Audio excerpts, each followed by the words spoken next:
नमस्कार, India voice देख रहे हैं आप और मैं हूं आपके साथ शिवम दुबे। इंडिया वॉइस के खास कार्यक्रम देवभूमि समाचार में आप सबका स्वागत है। बुलेटिन की शुरुआत करेंगे। उत्तराखंड के मुख्यमंत्री पुष्कर सिंह धामी ने मुख्यमंत्री आवास के मुख्य सेवक सदन में आयोजित जनता मिलन कार्यक्रम में हिस्सा लिया। इस दौरान प्रदेश भर से आए हर वर्ग के लोग, चाहे वो महिलाएं हो, पूर्व सैनिक, किसान, जो भी लोग मुख्यमंत्री आवास पर पहुंचे, मुख्यमंत्री ने उनसे भेंट की, मुलाकात की। इस अवसर पर लोगों ने अपनी विभिन्न यानी तमाम तरीके की समस्याओं को मुख्यमंत्री से अवगत करवाया। मुख्यमंत्री ने अधिकारियों को निर्देश दिया कि लोगों की समस्याओं का प्राथमिकता पर निदान किया जाए। मुख्यमंत्री ने कहा कि जनता की समस्याओं का निवारण ही हमारी सरकार की सर्वोच्च प्राथमिकता है।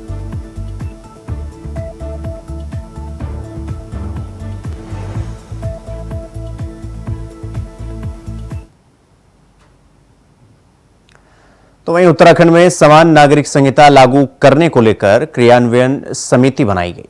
आपको बता दें कि वो तैयार होकर प्रिंट हो रही है और जल्द ही कमेटी सरकार को नियमावली सौंप देगी, जिसको लेकर मुख्यमंत्री पुष्कर सिंह धामी का यह कहना है कि सभी लोग चाहते हैं कि जल्द ही उत्तराखंड में समान नागरिक संहिता यानी यूनिफॉर्म सिविल कोड यानी यूसीसी लागू, जल्द ही उत्तराखंड में समान नागरिक संहिता लागू हो जाएगी।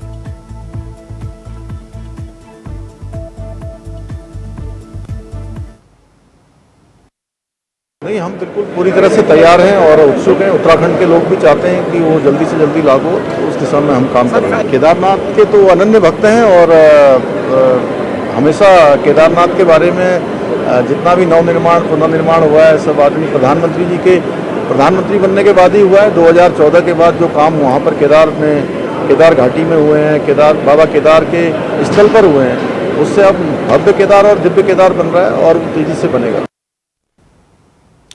तो गृह मंत्री अमित शाह का आगामी 13 अक्टूबर को उत्तराखंड दौरा प्रस्तावित है और कांग्रेस ने गृह मंत्री के इस दौरे को लेकर कटाक्ष किया है। आपको बता दें कि कांग्रेस की मुख्य प्रवक्ता गरिमा दसोनी का यह कहना है कि गृह मंत्री का उत्तराखंड दौरा राजनीतिक दौरा है और केवल वोट बैंक के चलते वो यहां आ रहे हैं, क्योंकि जब जब चुनाव आते हैं केंद्रीय मंत्रियों का रुख उत्तराखंड की ओर होने लगता है। गरिमा दसोनी ने कहा कि प्रदेश में जब जब आपदाएं आती हैं तब इन मंत्रियों को उत्तराखंड की याद क्यों नहीं आती। मैं इसे राजनीतिक रूप का दौरा देखती हूं। मैं इसे निश्चित रूप से एक बार फिर वोट बैंक की राजनीति देखती हूं, क्योंकि जैसे जैसे चुनाव आते हैं गृह मंत्री को भी और प्रधानमंत्री को भी उत्तराखंड की याद आ जाती है। गंगा मां बुलाने लगती है, केदार बाबा बुलाने लगते हैं। बाकी समय पर क्या होता है, जब यहां आपदा आती है तब क्यों नहीं आते गृह मंत्री जी? जब यहां पर चारधाम यात्राएं चल रही थी तब क्यों नहीं आए गृह मंत्री जी देखने के लिए कि यात्राएं कैसी हैं? तो जब जब उत्तराखंड के सामने चुनौतीपूर्ण समय आता है, सिलक्यारा टनल हादसा होता है, जोशीमठ भूतसा होता है, चारधाम यात्रा में आपदाएं आती हैं, केदार घाटी में आपने देखा कि कितनी अप्रिय घटनाएं वहां से सुनने को मिली और कैसा तांडव प्रकृति का वहां देखने को मिला, तब क्यों नहीं आए अमित शाह? और अब क्योंकि केदारनाथ के उपचुनाव प्रस्तावित हैं, अब आप वाइब्रेंट विलेज की बात भी करेंगे, दूसरे विलेज की बात भी करेंगे। अपने सांसदों से पूछिए, ये उत्तराखंड आपको 3 बार से संसद में 5 के 5 आपकी झोली में डाल रहा है सांसद। आपके सांसदों ने जिन गांवों को गोद लिया उन विलेजेस की बात क्यों नहीं होती? ये कहा जा रहा है कि आप अपने दौरे में उत्तरकाशी के वाइब्रेंट विलेज का भी दौरा करेंगे। अपने सांसदों को बैठाइएगा, कान खींचिएगा और पूछिएगा कि तुम्हारे गांव का क्या हाल है। तो रुक करेंगे अगली खबर की ओर। उत्तराखंड के मुख्य सचिव राधा रतूड़ी ने प्रधानमंत्री ग्राम सड़क योजना तहत निर्मित ग्रामीण मोटर मार्गों के रखरखाव की जिम्मेदारी तय करने के लिए लोक निर्माण विभाग और ग्रामीण निर्माण विभाग को संयुक्त बैठक कर सड़कों के निर्माण और अनुरक्षण के कार्य आवंटन से संबंधित स्पष्ट मानदंड निर्धारित करने के निर्देश दिए।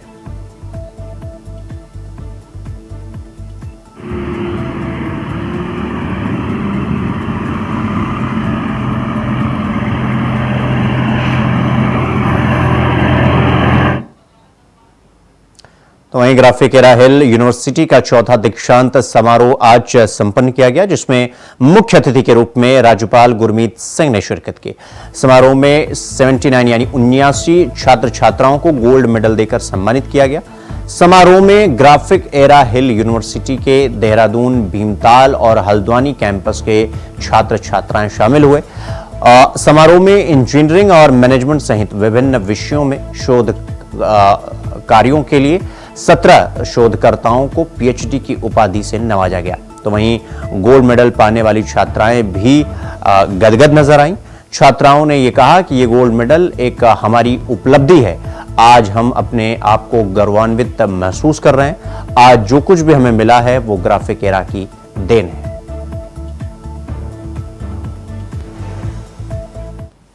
एक प्लेटफॉर्म है जिसकी वजह से हम यहाँ तक पहुँचे हैं। अगर ये नहीं होता तो हम लोगों के पास टैलेंट तो होता बट प्लेटफॉर्म नहीं होता।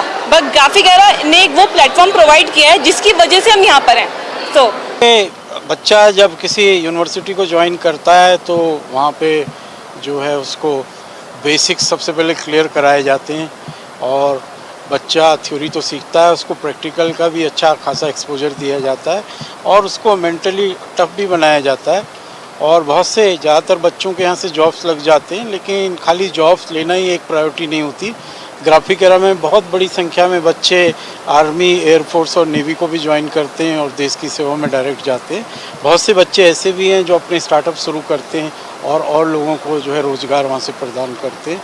लेकिन सबसे ज़्यादा ज़रूरी जो चीज़ हम सिखाते हैं बच्चों को, वो सिखाते हैं राष्ट्र प्रेम। और देश में किसी भी हिस्से में अगर कोई कैलेमिटी आ गई, कोई आपदा आ गई, तो वहाँ कैसे जाना है और कैसे लोगों के आंसू पोंछने, ये सब कुछ भी ग्राफिक एरा में सिखाया जाता है। गोल्ड मेडल मिला है, जो डिग्री मिली है उसमें वो बैचलर ऑफ आर्किटेक्चर की है। और जो मुझे गोल्ड मेडल, मैं इतनी खुश हूँ उस गोल्ड मेडल से क्योंकि मेरा हार्डवर्क 5 इयर्स का आज मुझे उसका वर्थ लग रहा है। And I am so happy just because of my faculties and my family member who have supported me, who has taught me, and I'm here because of them. I'm here. Thank you. तो वहीं सरकार ने त्योहारी season में रेहड़ी ठेली संचालकों और फेरी वालों को बड़ी सौगात दी है। सरकार ने रेहड़ी ठेली संचालकों और फेरी वालों का फूड लाइसेंस शुल्क माफ करने का फैसला लिया है। सरकार के निर्णय को खाद्य सुरक्षा और औषधि प्रशासन विभाग ने राज्य में लागू कर दिया है। खाद्य पदार्थ बेचने वाले रेहड़ी ठेली संचालकों और फेरी वालों को भी विभाग से फूड लाइसेंस लेना होता था, जिसके लिए प्रतिवर्ष की दर से निर्धारित शुल्क लिया जाता था, जिसको माफ करने का निर्णय लिया गया है। फेरी वालों के लिए पंजीकरण शुल्क माफी 28 सितंबर 2024 से प्रभावी हो गई है। राज्य में भी इसे लागू कर दिया गया है। खाद्य प्राधिकरण द्वारा नया पंजीकरण आवेदन करने पर 5 वर्षों के लिए पंजीकरण प्रमाण पत्र प्रदान करने का निर्णय लिया गया है। अभी तक जो भी रेहड़ी पटरी वाले हैं ये बिना रजिस्ट्रेशन के कार्य कर रहे थे, लेकिन सरकार ने इनके लिए जो है जो पहले फीस पड़ती थी उसको माफ़ कर दिया है और ये सबको रजिस्ट्रेशन करना अनिवार्य होगा, क्योंकि खान पान जो है हमारा सही रहेगा तो स्वास्थ्य सही रहेगा। तो फिलहाल यहां पर रुकेंगे एक छोटे से ब्रेक के लिए। खबरों का सिलसिला जारी है, फौरन लौट रहे हैं। तो ब्रेक के बाद एक बार फिर आप सबका स्वागत है मेरे साथ। रुक करेंगे अगली खबर की ओर। अगली खबर देहरादून से है, जहां दशहरा पर्व मनाने की तैयारी जोरों पर है। लेकिन इस बार देहरादून के लोगों को 2 जगह रावण जलते हुए दिखाई देंगे। पहला कार्यक्रम जहां परेड ग्राउंड में होगा और दूसरा कार्यक्रम बन्नू बिरादरी में। इस बार रेस कोर्स स्थित अपने स्कूल में करने जा रही है। बन्नू बिरादरी के प्रधान हरीश विरमानी से खास बातचीत की है हमारे स्टेट हेड अवनीश प्रेमी ने। सुनिए। देहरादून में दशहरे पर्व की तैयारियां जोरों पर है। मेरे साथ हरीश विरमानी जी है जो कि बन्नू बिरादरी के प्रधान है और काफी समय से वो यहाँ पर दशहरा पर्व मनाते हैं। हरीश जी, किस तरह की तैयारी? बहुत भव्य रूप से हम मनाने जा रहे हैं। जैसे 77 साल से बन्नू बिरादरी देहरादून का आयोजन बन्नू बिरादरी करती रही है और हमेशा परेड ग्राउंड में करती रही है। पिछली बार परेड ग्राउंड में ये हुआ कि क्योंकि स्मार्ट सिटी हो गई है, एरिया छोटा हो गया है और कुछ उन्होंने पेनल्टीज भी हमारे पे लगा दी, तो हमने सोचा क्योंकि हमारा बन्नू बिरादरी का है और बन्नू बिरादरी का हमारा स्कूल है तो क्यों ना अपने स्कूल में किया जाए। तो हमने ये निर्णय लिया कि इस बार हम जो ये पर्व है दशहरे का बन्नू बिरादरी अपने स्कूल में ही मनाएगी। किस तरह की तैयारी इस बार की आप लोगों ने? इस बार हमने टोटल कॉन्सेप्ट ही दशहरे का बदल दिया। जैसे कि हर साल हम मुख्यमंत्री को चीफ गेस्ट बनाते थे, हमारा कोई वीआईपी के खिलाफ उनके खिलाफ कुछ हमारा वो नहीं है, लेकिन हम इस बार चाहा कि ये दशहरे का नाम न दिया, आपका दशहरा हमारा दशहरा, यानी ये एक जनता का दशहरा। इस बार कोई वीआईपी कार्ड नहीं छपे, जो व्यक्ति भी आएगा वो वीआईपी चेयर में बिना कार्ड के बैठेगा, तो कोई वीआईपी नहीं है। सामान्य तौर पे बना रहे हैं? सामान्य तौर पर बना रहे हैं और एक अच्छे तरीके से मना रहे हैं। बहुत तरीके से मना रहे हैं, लेकिन समान जन के लिए मना रहे हैं, समान जनता के लिए मना रहे हैं। एक व्यक्ति विशेष के लिए नहीं, बल्कि हर समान व्यक्ति के लिए दशहरे का पर्व मनाया जा रहा है। तो हरी जी, ये बदलाव क्यों? हम काफी समय से देखते आ रहे हैं, बड़े भव्य तरीके से आप लोग करते थे। नहीं, भव्य तो अभी भी है। फर्क यह है कि जब वीआईपी आते हैं, हमारा मानना, जब हमारी कमेटी बैठी उन्होंने ये तय किया, क्योंकि जब वीआईपी आते हैं तो उसमें प्रोटोकॉल लग जाता है और सारी कॉन्सेंट्रेशन जो है वीआईपी पे चली जाती है। तो एक जन जो इतने लोग आते हैं वो बेचारे ये देखते हैं कि वीआईपी स्पीचेस दे रहे हैं, वीआईपी पे कॉन्सेंट्रेशन हो रही है और उनको कोई इंपॉर्टेंस नहीं मिल रही। तो हमने कहा एक ट्रायल करके देखते हैं कि इस बार इसका नाम आपको और हमारा दशहरा देते हैं, ना कार्ड छपेंगे और जो भी आएगा वो हमारा वीआईपी होगा। भव्यता तो उतनी है। खास क्या रहेगा इस बार? इस बार हमने जो चेंजेस किए हैं, जो जैसे वीआईपी लोग आते थे, स्टेज बनता था और उसमें स्पीचेस होती थी, इस बार हमने उसको हमने हटा के हमारे अपने स्कूल के ही बच्चे तैयार किए हैं, जो कि 2 स्किट करेंगे, एक रामायण पे और एक महाभारत पे। वो स्टेज पे स्किट होगी 1 घंटे की और उसके बाद 5:30 बजे लंका दहन होगा और 6:05 पे रावण दहन होगा। हमेशा ये बात आती रही कि जो फुट है वो हमेशा बढ़ते रहे आपके यहाँ लंबाई, तो इस बार क्या लंबाई रहेगी और क्या क्या पुतले रहेंगे? हमेशा बढ़ती रही है। इस बार गवर्नमेंट की रिस्ट्रिक्शन रहेगी, इस आप जो है पुतले छोटे बनाएंगे और बड़े नहीं बनाएंगे। हमें तो ये आदेश हुआ कि 35 फुट से ऊपर का रावण आप नहीं बनाएंगे, ये हम नहीं कर रहे हैं, ये गवर्नमेंट के आदेश। तो इस बार कितनी भीड़ जुटाने की आपकी वो है और देखा जाए तो भव्यता कितनी रहेगी? क्योंकि इस बार मैं देख रहा हूँ शायद दूसरी बार बन्नू स्कूल में हो रहा है। हाँ, पहली बार तो क्योंकि इसलिए किया था जब हमारा कोविड था वो किया था, और इस बार इसलिए किया कि हम चाहते हैं अपना दशहरा, आम आदमी का दशहरा अपने स्कूल में, बन्नू स्कूल में हो। तो मैं समझता हूँ कि 15 से 20 हजार लोग तो यहाँ आए। तो ये तो हरीश विजमानी जी, जिनका साफ तौर पर कहना था कि 15 से 20 हजार लोग आएंगे और इस बार का दशहरा अन्य दशहरों से अलग होगा। इंडिया वॉइस के लिए कैमरामैन हर्षमणि उनियाल के साथ अवनीश प्रेमी, देहरादून। तो रुक करेंगे अगली खबर की ओर। थाना रायपुर पुलिस ने सार्वजनिक जगहों जैसे जंगल में, सड़क के किनारे, गाड़ियों में बैठकर शराब पीने वाले और हुड़दंग करने वालों के खिलाफ कार्रवाई करते हुए Sahastradhara road, Ladpur road, ring road और कई इलाकों में चेकिंग अभियान चलाया गया। इस दौरान खुले में शराब पीने वाले 234 लोगों का पुलिस ने चालान काटा।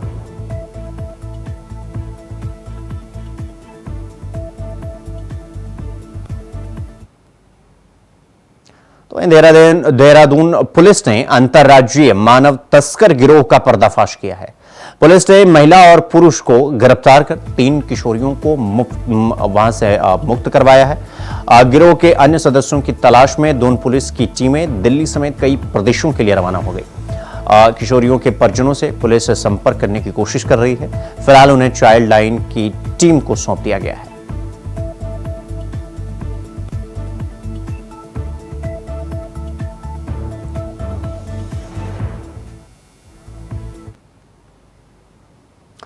तो वहीं दीपावली के मद्देनजर खाद्य आपूर्ति और खुफिया विभाग की कार्रवाई के चलते मंगलौर के बाहर किला मोहल्ले में 32 गैस सिलेंडर बरामद किए गए।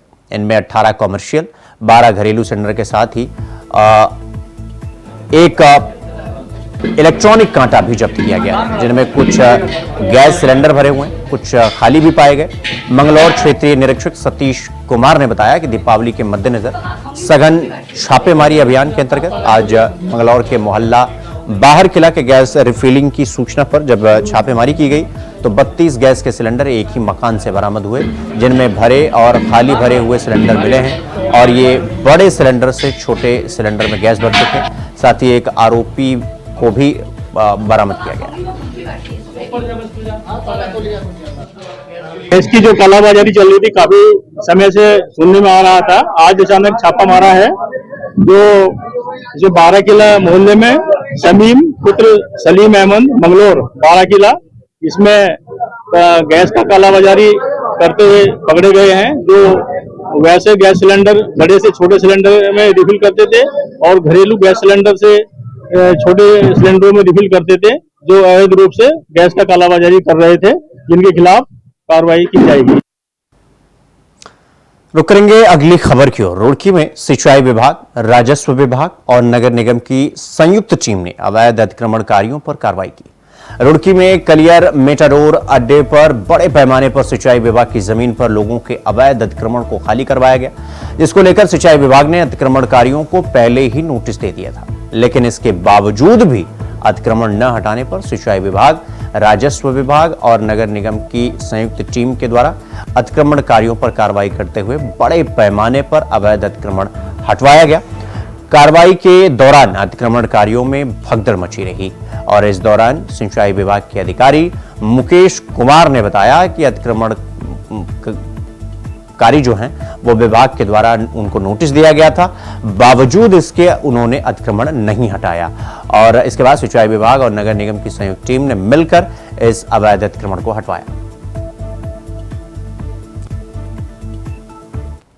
वहाँ सिंचाई विभाग की भूमि है, उसके ऊपर अस्थायी अतिक्रमण था जो कलियर रूट शुरू होने से पहले जो था नोटिस देके उसको हटाया गया था, लेकिन कुछ लोग उसमें पुनः बैठ गए थे खोखे वगैरह रख के, तो उसको हटाया गया है, जिसकी सूचना हमने ज्ञान मिश्र साहब रुड़की को दी थी।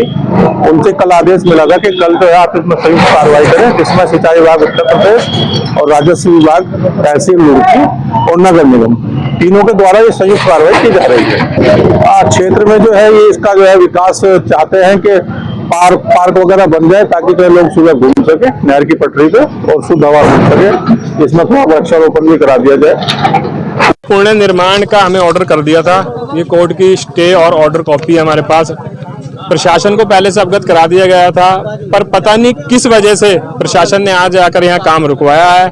हम कानून को मानने वाले आदमी हैं, प्रशासन ने कहा रुक जाओ, हम रुक गए हैं। हम जो भी अपनी कानूनी लड़ाई आगे लड़ेंगे। स्टे हमारे पास है, 1995 में तस्दीक किया हुआ हमारे इनके विभाग का हमारे पास है, पर फिर भी पता नहीं प्रशासन किस दबाव में आकर ये काम कर रहा है। प्रशासन ने सोमवार तक का समय दिया कि सोमवार को हम इसकी पैमाइश कर आपकी जगह जहाँ भी है वहाँ हम पैमाइश कर और आपका निर्माण करवाएंगे। तो वहीं जनवरी में प्रयाग कुंभ से पहले वहां लगने वाली दुकानों को लेकर नई बहस छिड़ी हुई है। अखाड़ा परिषद ने कुंभ मेला क्षेत्र में गैर हिंदू की दुकानों को लेकर सख्त रुख अपना लिया है। सनातनी संस्कृति को देखने और जानने आए अखाड़ा परिषद के अध्यक्ष महंत रविंद्रपुरी से इस विषय पर खुलकर बातचीत की इंडिया वॉइस के संवाददाता विकास चौहान ने। सुनिए। 25 को लेकर काउंटडाउन शुरू हो गया है। अब बैठकों का दौर भी अंतिम चरणों में है और अखाड़ा परिषद की तरफ से जिस तरह से बात रखी गई है कि जो भी वहां पर व्यापारी होगा, जो भी अपनी दुकान लगाएगा, उसको अपनी पहचान जरूर बतानी होगी। हालांकि जिस तरह से सावन में इस बात को पहले भी उठाया गया था, लेकिन उस समय कुछ विवाद हुआ, लेकिन अब जिस तरह से जोर पकड़ रहा है, क्योंकि हिंदुओं का ये सबसे बड़ा मेला कहा जाता है, इसकी लेकर क्या अखिल भारतीय अखाड़ा परिषद ने पहल की है और क्या उसकी रणनीति रहेगी, इस पर चर्चा के लिए हमारे साथ हैं अखिल भारतीय अखाड़ा परिषद के अध्यक्ष श्री महंत रविंद्रपुरी जी। अध्यक्ष जी, सबसे पहले क्या विचार आया और क्यों इस पहल को आपको आगे बढ़ाना पड़ा? इंडिया वॉइस को बहुत बहुत आशीर्वाद, साधुवाद। आजकल पूरे मीडिया में एक चर्चा चल रही है कि गैर हिंदू का बहिष्कार किया जा रहा है, परंतु ऐसा नहीं है। हमने कभी भी महाकुंभ में गैर हिंदू को बहिष्कार करने की बात ही नहीं रखी है। हमने अपने आप को बचाने की बात की है, हमने अपनी संस्कृति को बचाने की बात की है, हमने अपनी परंपरा को बचाने की बात की है। इस समय आप पूरे हिंदुस्तान में देख रहे होंगे। अभी कल की बात आपको बताऊं, कल मसूरी में आपने सुना होगा चाय में थूक रहा है, सब्जी में थूक रही है। जहां भी देखो पूरे हिंदुस्तान में इनका एक जहाद चला हुआ है। कभी खाने में थूक रहे हैं, कभी खाने में पेशाब कर रही है। तो ये सब चीजें बर्दाश्त नहीं की जाएंगी। अब आप बताइए, हमारा कुंभ का मेला है, कुंभ का पर्व है, हमारे यहाँ जप है, तप है, हवन है, अनुष्ठान है। वहां जाकर के ऐसी बातें होंगी, वहां सब्जी फल में थूका जाएगा, सब्जी फल में पेशाब किया जाएगा, सब्जी फल में जो आपका जो पानी है कहां से छिड़काव होता है, जो टॉयलेट का पानी है उसको उठा करके छिड़काव होता है। क्या ये हम बर्दाश्त करेंगे? भाई जिसको खाना वो खाओ, लेकिन हम जो सनातनी लोग हैं हम बिल्कुल उनकी थूक नहीं खाएंगे। इसलिए हमने बहिष्कार किया है कि किसी की भी दुकान जो है मेला क्षेत्र में नहीं होगी। जिसकी दुकान होगी उस पर कार्रवाई की जाएगी। तो कह सकते हैं कि कुंभ का माहौल को साफ सुथरा रखने के लिए और जो सनातन परंपरा है उसको बनाए रखने के लिए इस तरह की पहल की। माहौल की बात आपकी सही है, बल्कि ये भी देखिए कि वो हमारे धर्म को भ्रष्ट करना चाहते हैं, वो हमें गैर हिंदू बनाना चाहते हैं। हमें हमारे खाने में थूक मिलाई जाती है, हमारी चाय में थूक मिलाई जाती है, हमारी सब्जियों में यूरिन किया जाता है। तो क्या करें, हमें मजबूरी हो गई है। मैं कहना चाहूंगा आपको, हमारे यहाँ जितने मठ मंदिर है वो मुसलमान ही बनाते हैं, कारीगर जितने हैं सब मुसलमान है। हमें मुसलमानों से दिक्कत नहीं है, गैर हिंदू हमारे भाई है। भाईचारा जो है हम लोगों ने ही बनाया है, हमारे संतों में भी मुसलमान महात्मा, ऐसी बात नहीं। जो सनातन को मानते हैं वो हमारे हैं, जो सनातन का विरोध करते हैं, जो हमारे विरोधी है, जो हमारी आस्था को, जो हमारी संस्कृति को भ्रष्ट करना चाहते, हमें उनसे विरोध है, हमें उनसे खतरा है। को जिस तरह से एक सनातन को बचाने के लिए और सनातन को बनाए रखने के लिए जो एक मुहिम गैर हिंदुओं के द्वारा उनके विरोध में चलाई जा रही है, उससे बचने के लिए ये पहल की गई है।